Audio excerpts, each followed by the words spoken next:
வணக்கம். இன்று 7ஆம் தேதி 12ஆம் மாதம் 2025ஆம் ஆண்டு. வணக்கம் சொந்தங்களே, நான் உங்கள் வாய்ஸ் ஆஃப் விஜி. இன்று என்ன தகவல் என்றா, அனுரா பாதிக்கப்பட்ட மக்களுக்கு நிதியை சமமாக வழங்கினார் என்று பெருமையாக சிலர் சொல்லி கொண்டு திரிகிறார்கள். சரியா? அவர் ஒரு நாட்டின் தலைவர். அவர் என்னத்துக்கு இத்தனை சனங்களும் தேர்ந்தெடுத்தது? சிங்கள பெரும்பான்மை. அவர் ஜனாதிபதி ஆனார். மக்களுக்கு அவர் செய்தே தீரணும். ஒரு நாட்டின் அரசன் கடமை என்னன்னு உங்களுக்கு தெரியுமா? மக்களுக்கு தேவையான உதவிகளை அவர் செய்யணும். சரியா? இதில் அவர் ஏதோ செய்து முடிச்சுட்டார்ன்ற மாதிரி இன்றைக்கு அது ஒரு பெரிய செய்தியாக தூக்கி வச்சு கொண்டாடுகிறீர்கள். சரியா? அதே நேரம் இதற்கெல்லாம் காரணம் யார் என்று நீங்கள் நினைக்கிறீங்கள்? தங்கட தென்பகுதியில் சிங்கள சனத்துக்கு அவர் செய்து போட்டு தமிழ் சனத்தை கொஞ்சம் புறக்கணித்து விட்டிருக்கலாம். முழு பகுதியையும் தென் மாகாணத்துக்கே செய்திருக்கலாம். வடக்கு மாகாணம் கிழக்கு மாகாணங்களை புறக்கணிச்சிருக்கலாம். இன்றைக்கு எங்களுக்கும் அவர் கொஞ்சம் செய்கிறார் என்று சொன்னால் அதுக்கு காரணம் எங்களோட ஊசி கட்சி டாக்டர் அர்ச்சனா தான். அவர் அன்று பாராளுமன்றத்தில் எல்லாருக்கும் 25 லட்சம் என்று சொல்லி வாதிட்டு இருக்காட்டி இன்று இது நடந்திருக்காது. தமிழ் மக்களே புறந்தள்ளி இருக்கணும். ஏதோ கொஞ்சம் சாட்டுக்கு விசுக்கி போட்டு காட்டியிருப்பார்கள். சரியா? இதுதான் உண்மை. அதனால்தான் ஜனாதிபதி வழங்குகிறார். சரியா? இன்றைக்கு அர்ச்சனா சொல்லியிருக்காட்டி இன்றைக்கு பாரபட்சம் காட்டப்பட்டிருக்கு நிச்சயமாக. சரி, அதை நாங்கள் மறக்கக்கூடாது. நிவாரணங்கள் எத்தனையோ மக்கள் இன்றைக்கு அவர் வீடு காணி உள்ளவைக்கு 50 லட்சம் 1 கோடி என்றெல்லாம் வழங்குகிறார் என்று சொல்கிறார்கள். ரைட்டா? சொல்லி ஃபோட்டோக்கள் எல்லாம் சமூக வலைத்தளங்களில் வந்து கொண்டே இருக்குது. இதுக்கெல்லாம் காரணம் டாக்டர் தான். டாக்டர்கிட்ட கதை தமிழனுக்காக டாக்டர் பாராளுமன்றத்தில் ஒரு எதிர்கட்சியாக இருந்து முறையாக கேட்க வேண்டிய கேள்விகளை கேட்குறார். இதால் தான். சரியா? எதிர்கட்சியில் இருக்கிறவ எல்லாரும் பெருசாக கேட்குறதில்ல. ஏன் போனமாம் வந்தமாம் டீ குடித்தமாம் சரி என்ன மாதிரி இருக்கிறார்கள். சரியா? டாக்டர் நல்லா வாதிடுறார், ஆக்டிவாக செய்யப்படுறார். அவர் எதிர்கட்சியிலேருந்து கேட்குறதால தான் தமிழ் மக்களுக்கு இன்றைக்கு எல்லா உதவிகளும் கிடைக்குது. சரியா? அதை நாம் மறக்கக்கூடாது. சரியா? அவர் இன்னும் டாக்டர் அர்ச்சனாவை நாங்கள் முதலமைச்சரில் பதவிக்கு வைப்போமே ஆனால், அவரை ஆக்குவோமே ஆனால் இன்றைக்கு நாடு எங்கேயோ அபிவிருத்தி பாதையில் போகும். குறிப்பாக எங்களுடைய யாழ் மாவட்டம். சரியா? அது எங்கேயோ போகும். அது எல்லாருக்கும் தெரியும். சரியா? ஏனென்றா அவர்கிட்ட தான் முழு பொறுப்பு. இன்றைக்கு எத்தனையோ ஊழல்கள் எல்லாம் நடக்குது. ஏன்னா அதை சொல்லியும் எத்தனையோ ஆதாரங்களோடு டாக்டர் நிரூபித்தும் பெருசாக அதுக்கான நடவடிக்கை எடுத்த மாதிரி நமக்கு தெரியலை. மற்றது இந்த ஓல்பாக்கில் உள்ளக விளையாட்டரங்கு கூட முழுமையாக அபிவிருத்தி செய்து அதை கட்டி தருவார் எங்களோட டாக்டர் அர்ச்சனா. அவருக்கு நாங்கள் ஆதரவு வழங்குவோமே இருந்தால், அவருக்கு முதலமைச்சர் பதவியை நாங்கள் தேர்தல் நடக்குமோ நடக்காதோ தெரியலை, நடந்தால் அவருக்கு நாங்கள் எங்களோட ஆதரவை வழங்கினால் அவர் நிச்சயம் அந்த பார்க்க ஒரு உள்ளக விளையாட்டரங்காக கட்டி தருவார் எங்களுக்காக. சரியா? அவரே முழு அர்ப்பணிப்போடு செய்து தருவார். சரியா? எமது நாட்டே அபிவிருத்தி பாதையில் கொண்டு வருவார் பெரிதாக. சரியா? சில ஊடகங்கள் ஜனாதிபதியை கடவுளை தூக்கி வைக்கிறார்கள். அது அவரின் கடமை என்று அவர் தட்டி கழிக்க முடியாது. அதுக்கெல்லாம் வித்துட்டவர் எங்கட டாக்டர். சரியா? மற்றது இந்த காணி, புதிய காணி, வீடு ரெண்டும் இல்லாதவர்களுக்கு 50-50 என்று சொல்கிறதெல்லாம் நல்ல விஷயம். அதைத்தானே டாக்டரும் சொல்கிறார். யார் குற்றினாலும் அரிசி வரணும், வந்தால் மக்களுக்கு லாபம், அதுதான் தனது விருப்பம்.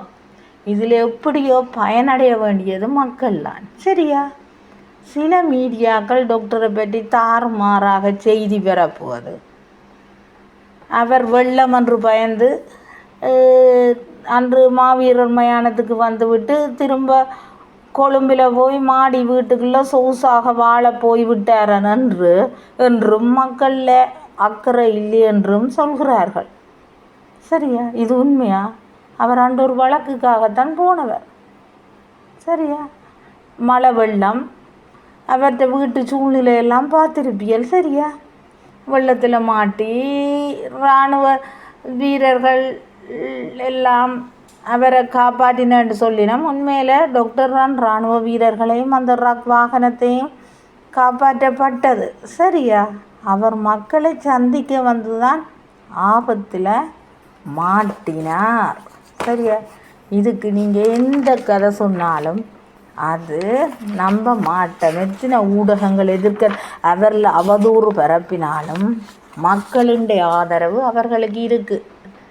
அவருக்கு இருக்குது. நாங்கள் வழங்குவோம். 27,000 மக்கள் மட்டுமில்லை, இன்னும் கூடவே ஆதரவு வழங்குறதுக்காக நாங்கள் ஒரு கூட்டமே காத்திருக்கிறோம். சரியா? ஒரு தேர்தல் நடக்குமா இருந்தால் நாங்கள் ஒன்றிணைந்து டாக்டருக்கு ஆதரவு கொடுப்போம். இதில் எந்த மாற்றமும் இல்லை. எத்தனை பேர் அதை எதிர்த்து கருத்து சொன்னாலும் நாங்கள் மாற மாட்டோம். மற்றது டாக்டர் இன்றைக்கு எதிர்கட்சியில் இருக்கிறதால தான் இன்றைக்கு எல்லாமே நாடு நல்ல ஆக்டிவாக இயங்குது. சரியா? தமிழனை அவர் கேள்விகளை கேட்குறார் நேருக்கு நேர். இல்லாட்டி இப்படி இல்லை 500 ரூபா வழங்கிட்டாராம், உதவி வழங்கிட்டாராம். அவர் ஒரு அரசர், ஜனாதிபதி. அவர் செய்யாமல் அடுத்த நாட்டு ஜனாதிபதியாக வந்து மக்களுக்கு உதவி செய்கிறத அர்ச்சனா தட்டி கேட்குறதால தான் இவ்வளவு நடக்குது. அதை முதல்ல நீங்கள் புரிஞ்சு கொள்ளுங்க. சரியா? உண்மையை சொன்னால் எல்லாருக்கும் அது கசப்பாக தான் இருக்கும். அதை விட்டுட்டு கண்டபடி டாக்டரை விமர்சிக்கிறதும் 100க்கு 80% மக்கள் டாக்டருன்ற பக்கம்தான். அது எல்லாருக்கும் தெரியும். சரியா? நாங்கள்லாம் டாக்டருக்கு ஆதரவு கொடுக்கணும். மக்களாகிய நாங்கள் எங்களுக்கு கண் முன்னால் நடக்கிற சம்பவங்களை எல்லாம் நாங்கள் பார்த்து கொண்டிருக்கிறோம். யார் சொல்லி கேட்குற இல்லை. நாங்கள் தானே டாக்டருக்கு ஒரு கூட்டமே உருவாகிருக்கு. டாக்டர் சொல்லலை என்கிட்ட வாங்கோ எங்கள்கிட்ட வாங்கோன்ட்டு ஒரு நாளும் கேட்டதில்லை. சரியா? நாங்கள்லாம் அவற்ற கொள்கைகள் பாராளுமன்றத்தில் நடக்கிற செய்திகளை எல்லாம் பார்த்து நாங்கள் ஒரு கூட்டமாக டாக்டருக்கு ஆதரவு வழங்கி கொண்டிருக்கிறோம். சாவச்சேரியில் வழங்கின ஆதரவு இன்று தொடர்ந்து அவருக்கு நாங்கள் இறுதி வர எங்களோட உயிர் இருக்கும் வர நாங்கள் அவருக்கு ஆதரவு கொடுத்து கொண்டே இருப்போம். விளங்குதா? அது எவ்வையாலுமே மாற்ற முடியாது.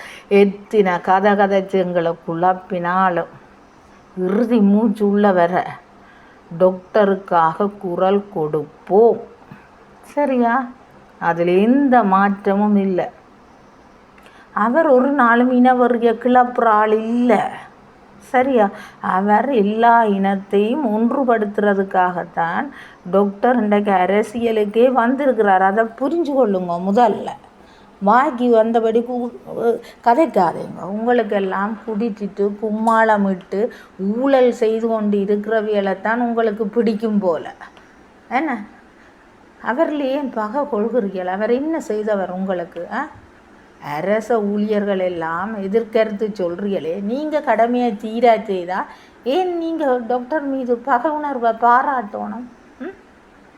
அவர் தட்டி கேட்குறது பிள்ளையா? அவர் செய்கிறது சரிதானே? அப்போத்தானே நாடு முன்னேறும். நாங்கள் எல்லாம் எங்களுடைய சலுகைகளை பெற்று நாங்கள் நிம்மதியாக இருக்கிறதுக்கு டாக்டர் தேவை. சரி, அதை முதல்ல புரிஞ்சு கொள்ளுங்க. ரைட்? மேலும் சில நாட்டு செய்திகளை நாங்கள் பார்க்க போனோம்டா, வடக்கில் பேரிடர், அதாவது பெரிய அனர்த்தம் காரணமாக சரியா, பல இழப்புக்களை நாங்கள் சந்தித்து இருக்கிறோம். சரியா, அது இன்னும் முடியலை. இனி அடுத்த புயல், பெருமழை, நிலநடுக்கம் எல்லாம் சொல்லி கொண்டிருக்கிறோம். இப்போ சொல்லியிருக்க அரசாங்கம் பாதிக்கப்பட்ட கால்நடைகள் தொடர்பான விவரங்களை பதிவு செய்யுமாறு அறிவுறுத்தல் ஒன்று வழங்கப்பட்டிருக்கு. 950 மெட்ரிக் டன் நிவாரணம் தமிழ்நாட்டிலிருந்து இலங்கைக்கு வருகை தந்துள்ளது. மற்றது இந்த 25,000 ரூபா கொடுப்பனவில் யாழ் மாவட்ட அரசு அதிபர் பிரதீபன் எவ்விதமான ஊழல் மோசடியும் இல்லை என்று சொல்லுகிறார். அவர் சொல்கிறார். அது உண்மை பொய்யோ அது எங்களுக்கு தெரியும். அவர் சொல்கிறார். சரியா, இன்று முதல் 14ஆம் தேதி வரை, அதாவது இன்று 7ஆம் தேதியிலே இருந்து 14ஆம் தேதி வரை வடக்கு உட்பட நாடு முழுவதும் கனத்த மழைக்கு வாய்ப்பு இருக்கிறதாம். ரையா, மற்றது ஐஸ் போதையுடன் கைதடியில் 2 கைது. மல்வத்து மகாநாயகரை சந்தித்த ஜனாதிபதி அனுரா. ரைட்டா, மற்ற விஷயம் என்னென்று பார்க்க போனால், இன்றைக்கு நாட்டிலே இவ்வளவோ பிரச்சனைகள் எல்லாம் நடந்து கொண்டு இருக்குது. சரியா, அதை சிலர் குழப்பித்தான் அதில் இன்பம் சந்தோஷம் காண்றார்கள். அதுக்கு நாங்கள் விட்டு வைக்கக்கூடாது. இந்த நேரத்தில் பொய்யான செய்திகளை பரப்புறது ஊடகங்களில் தேவையில்லை. அதுக்கெல்லாம் கடவுள் ஒருவர் பார்த்து கொண்டிருக்கிறார், தண்டனை கொடுப்பதற்காக. சரியா, மற்றது யாழில் துவிச்சக்கர வண்டிகளை களவாடி கொண்டு வந்த ஒரு கும்பல் ஒன்று கைது செய்யப்பட்டிருக்கு. ரைட்டா, அடுத்தது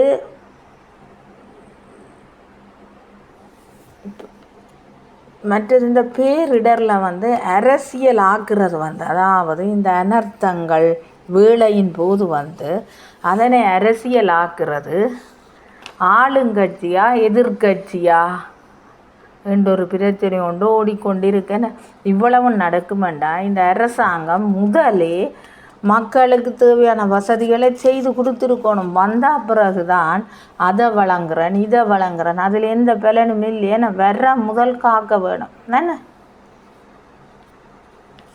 நாட்டை என்ன ஜனாதிபதி இப்பாவது நம்மட டாக்டர் கேட்டதால் எங்களுக்கு கொஞ்சம் சில சலுகைகள் கிடைக்குது. அந்த வகையில் நாங்கள் கொஞ்சம் சந்தோஷப்படுவோம். சரியா, மக்கள் யார் மூலம் நல்லா இருந்தாலும் அது எல்லாருக்குமே சந்தோஷம்தானே. என்ன வேறு என்ன விஷயம் நாட்டில் நடக்கிறதுன்னு பார்த்தா, அரச உத்தியோகத்தர்களின் சம்பளமற்ற விடுமுறைகள் இடைநிறுத்தம். செட்டிக்குள பிரதேச சபையின் பாதீடு ஏகமனதாக நிறைவேற்றம். இது இன்றைய பத்திரிகை செய்திகள். இலங்கைக்கு தென்கொரியா நிதியுதவியை வழங்கியிருக்காம். சிலர் சொல்லின ஜனாதிபதி அனுரகுமார திசநாயக்காவின் உரை இழப்பிலும் ஆறுதலை தருகிறது என்று சிலர் சொல்லுகின்றார்கள். இறந்த மீன்களை உண்ணாதீர்கள், உலக சுகாதார ஸ்தாபனம் எச்சரிக்கை. மண்ணுக்குள் சிக்கிய குடும்பம் 3 நாட்களின் பின் மீட்பு. கடும் உணவு பற்றாக்குறை ஏற்படும் என்று தேசிய விவசாய சம்மேளனம் அறிக்கைவிட்டிருக்கு. இந்த செய்தியை நான் நேற்றும் சொல்லியிருக்கிறேன். இன்றைக்கு உயிரிழப்பு 600க்கு மேலே தாண்டிட்டுது. வெள்ள அனர்த்தங்களினால் நெல் வயல்கள் பாதிப்பு. சரியா, வேறு என்ன விளம்பரங்கள் வேலையாட்கள் தேவை என்று பார்க்க போனால், வாகன உதவியாளர், வாகன சாரதி, கணக்காளர் என்ற சில வேலைகள் தேவையாம். அதுக்கு சில விளம்பரங்கள் வந்திருக்கு. அதுக்கு நீங்கள் வேலைகள் தேவையண்டா உதயன் பேப்பரில் சில டெலிஃபோன் நம்பர்கள் கொடுக்கப்பட்டிருக்கு. அதை நீங்கள் உடனடியாக தொடர்பு கொண்டு உங்கள் வேலைகளை பற்றி கதைத்து கொள்ளலாம். ரைட்டா, கனடாவில் ஒரு கார் விபத்து, அதில் ஒரு யாழ் இளைஞன் உயிரிழப்பு. 607 பேராக உயிரிழப்பு அதிகரிப்பு. 1 கோடி வீடு காணி இழந்தோருக்கு 1 கோடி உதவித்தொகை. இதை பாராளுமன்றத்தில் ஜனாதிபதி அனுரா உறுதியளித்திருக்கிறாராம். 2021 ஆண்டுக்கான பட்ஜெட் நிறைவேற்றம். இதுதான் நேயர்களே இன்றைய உதயன் பத்திரிகை செய்திகள். ரைட்டா, இத்துடன் எனது காணொளிகளை முடித்துக் கொள்கிறேன். நன்றி, வணக்கம். மீண்டும் அடுத்த செய்தியில்